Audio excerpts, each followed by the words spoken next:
Firman Tuhan Harian. Berkat Tuhan. Kejadian 17 ayat 4-6. Dari pihakku, inilah perjanjianku denganmu. Engkau akan menjadi bapa bagi banyak bangsa. Dan namamu tidak akan lagi disebut Abram, melainkan Abraham.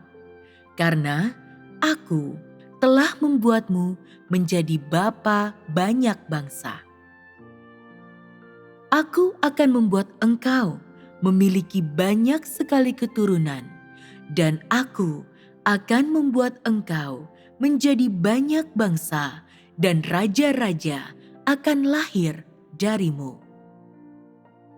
Kejadian 18 ayat 18-19. Abraham akan menjadi bangsa yang besar dan berkuasa, dan semua bangsa di bumi akan diberkati di dalam dia. Karena aku tahu bahwa dia akan memerintahkan anak-anak dan seisi rumahnya supaya mereka tetap hidup menurut jalan Tuhan dengan melakukan keadilan dan kebenaran, dan supaya Tuhan memberikan kepada Abraham apa yang sudah dijanjikannya kepadanya. Kejadian 22 ayat 16-18. Demi diriku sendiri, aku bersumpah, demikianlah firman Yahweh. Karena engkau telah melakukan hal ini dan tidak menahan anakmu satu-satunya, maka aku akan memberkati engkau berlimpah-limpah dan membuat keturunanmu bertambah banyak seperti bintang di langit dan pasir di tepi laut, dan keturunanmu akan menguasai pintu gerbang musuhnya. Maka oleh keturunanmu semua bangsa di bumi akan diberkati, karena engkau sudah menaati suaraku. Ayub 42 ayat 12. Maka Yahweh memberkati Ayub dalam kehidupan berikutnya lebih daripada sebelumnya. Dia memiliki 14.000 domba dan 6.000 unta dan 1.000 lembu dan 1.000 keledai betina. Sikap dan karakteristik unik perkataan Sang Pencipta adalah simbol dari identitas dan otoritas unik Sang Pencipta. Banyak orang ingin meminta dan memperoleh berkat Tuhan, tetapi tidak setiap orang dapat memperoleh berkat ini, karena Tuhan memiliki prinsipnya sendiri dan memberkati manusia dengan caranya sendiri. Janji yang Tuhan buat kepada manusia dan besarnya kasih karunia yang Dia limpahkan kepada manusia dialokasikan berdasarkan pikiran dan tindakan manusia. Jadi, apakah yang ditunjukkan melalui berkat Tuhan? Apa yang dapat dilihat orang di dalamnya?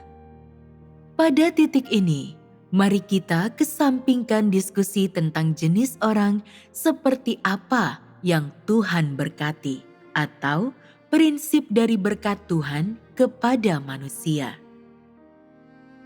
Sebaliknya, mari kita lihat berkat Tuhan kepada manusia dengan tujuan mengetahui otoritas Tuhan dari perspektif mengetahui otoritas Tuhan. 4 nas kitab suci di atas semuanya adalah catatan tentang berkat Tuhan kepada manusia. Semuanya memberikan keterangan terperinci mengenai penerima berkat Tuhan, seperti Abraham dan Ayub. Juga alasan Tuhan melimpahkan berkat-Nya. Dan apa yang terkandung dalam berkat ini? Nada dan cara perkataan Tuhan dan perspektif serta posisi yang Dia gunakan saat berbicara memungkinkan orang untuk mengapresiasi bahwa pribadi yang melimpahkan berkat dan penerima berkat tersebut memiliki identitas, status, dan hakikat yang sangat berbeda. Nada dan cara semua perkataan ini dan posisi ketika semua itu diucapkan adalah milik Tuhan semata, yang memiliki identitas Sang Pencipta. Dia memiliki otoritas dan kekuatan, juga martabat Sang Pencipta, dan kemegahan yang tidak dapat diragukan oleh manusia manapun.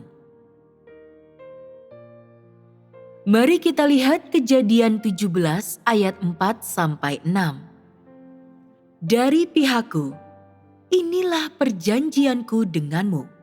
Engkau akan menjadi bapa bagi banyak bangsa, dan namamu tidak akan lagi disebut Abram, melainkan Abraham, karena aku telah membuatmu menjadi bapa banyak bangsa. Aku akan membuat engkau memiliki banyak sekali keturunan, dan aku akan membuat engkau menjadi banyak bangsa, dan raja-raja akan lahir darimu. Firman ini adalah perjanjian yang Tuhan adakan bersama Abraham. Juga berkat Tuhan untuk Abraham. Tuhan akan menjadikan Abraham bapa bangsa-bangsa, membuatnya beranak cucu sangat banyak, membuat bangsa-bangsa dari dirinya, dan raja-raja akan diturunkan darinya. Apakah engkau melihat otoritas Tuhan dalam semua firman ini? Dan bagaimana engkau melihat otoritas tersebut? Aspek manakah dari hakikat otoritas Tuhan yang engkau lihat? Dengan membaca semua firman ini secara cermat, tidak sukar untuk menemukan bahwa otoritas dan identitas Tuhan sangat jelas diungkapkan dalam susunan kata perkataan Tuhan.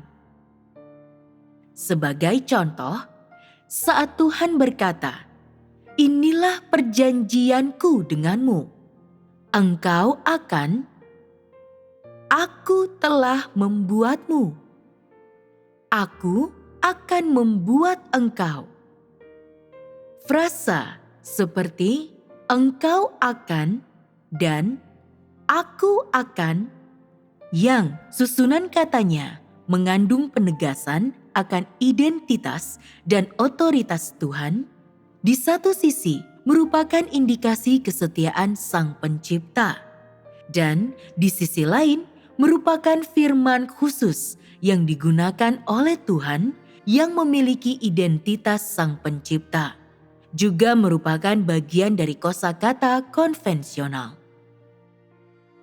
Jika seseorang berkata mereka berharap orang lain akan beranak cucu sangat banyak, bahwa bangsa-bangsa akan berasal dari mereka, dan bahwa raja-raja akan berasal dari mereka, tidak diragukan lagi.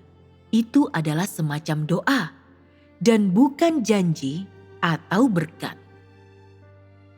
Oleh karena itu, orang tidak berani berkata, "Aku akan menjadikanmu seperti demikian. Engkau akan seperti demikian."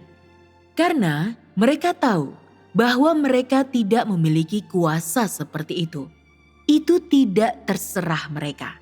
Dan bahkan jika mereka mengatakan hal seperti itu, perkataan mereka hampa, hanya omong kosong, didorong oleh hasrat dan ambisi mereka.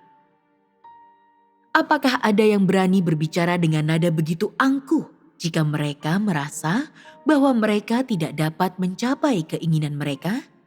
Setiap orang mendoakan hal baik untuk keturunan mereka dan berharap bahwa mereka akan unggul dan menikmati kesuksesan besar.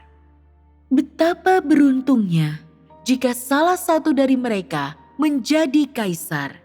Jika seseorang ingin menjadi gubernur, itu juga bagus, selama mereka menjadi orang penting.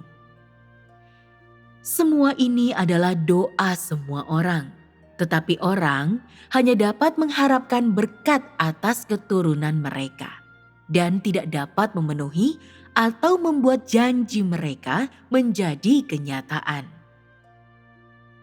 Dalam hati mereka, setiap orang sungguh tahu bahwa mereka tidak memiliki kekuatan untuk mencapai hal seperti itu, karena segala sesuatunya berada di luar kendali mereka.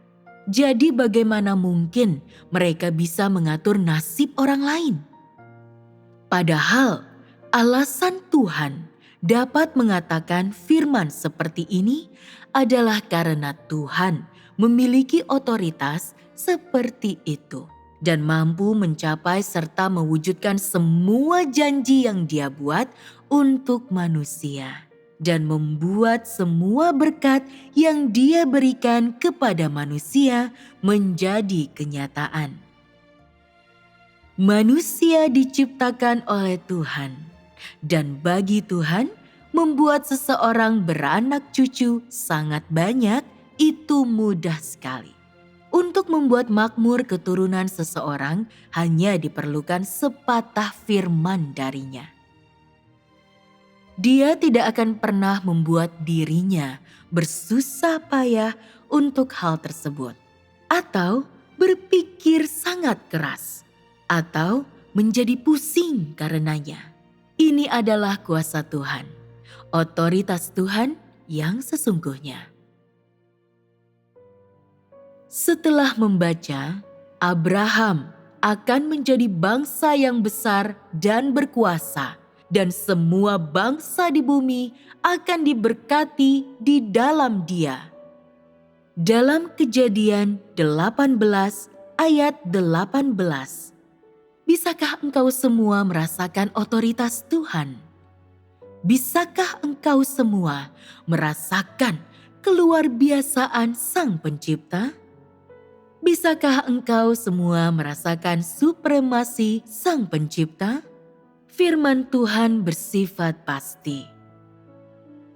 Tuhan berfirman seperti itu bukan karena atau untuk menyatakan keyakinannya akan kesuksesan, melainkan semua itu adalah bukti otoritas perkataan Tuhan dan perintah yang menggenapi firman Tuhan.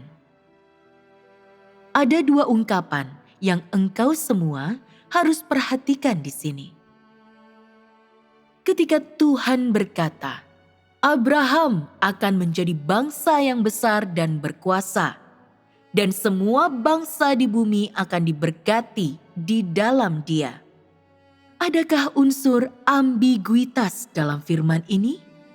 Adakah elemen kekhawatiran? Adakah unsur ketakutan? Karena kata-kata tentu akan dan akan dalam perkataan Tuhan, semua unsur ini yang khusus untuk manusia dan sering ditampilkan dalam dirinya tidak pernah memiliki hubungan apapun dengan Sang Pencipta. Tidak seorang pun berani menggunakan kata-kata demikian ketika mendoakan hal baik untuk orang lain. Tidak seorang pun berani memberkati orang lain dengan bangsa besar dan kuat dengan begitu yakin atau berjanji bahwa semua bangsa di bumi akan diberkati dalam dirinya. Semakin pasti firman Tuhan, semakin firman tersebut membuktikan sesuatu. Dan apakah sesuatu itu?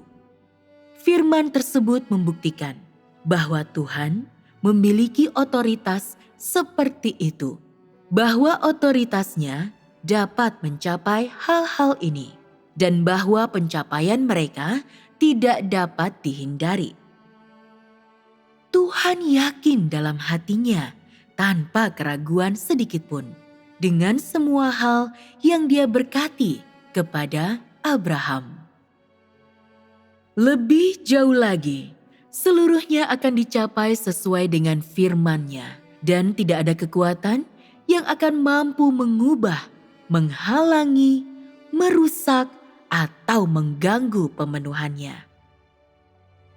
Terlepas dari apa yang telah terjadi, tidak satu pun yang dapat mencabut atau memengaruhi pemenuhan dan pencapaian firman Tuhan. Ini adalah kekuatan sesungguhnya dari firman yang diucapkan dari mulut Sang Pencipta dan otoritas Sang Pencipta yang tidak mau menerima penolakan manusia. Setelah membaca firman ini, apakah engkau masih merasa ragu? Firman ini diucapkan dari mulut Tuhan dan ada kuasa, keagungan, dan otoritas dalam firman Tuhan. Kuasa dan otoritas tersebut juga pencapaian fakta yang pasti akan terjadi, tidak mungkin dicapai oleh makhluk ciptaan atau bukan ciptaan, dan tidak dapat dilampaui oleh makhluk ciptaan atau bukan ciptaan. Hanya Sang Pencipta yang dapat berbicara dengan umat manusia dengan nada dan intonasi seperti itu. Dan banyak fakta yang telah membuktikan bahwa janjinya bukanlah perkataan hampa atau omong kosong, tetapi merupakan ungkapan dari otoritas unik yang tak tertandingi oleh orang, benda, atau objek manapun.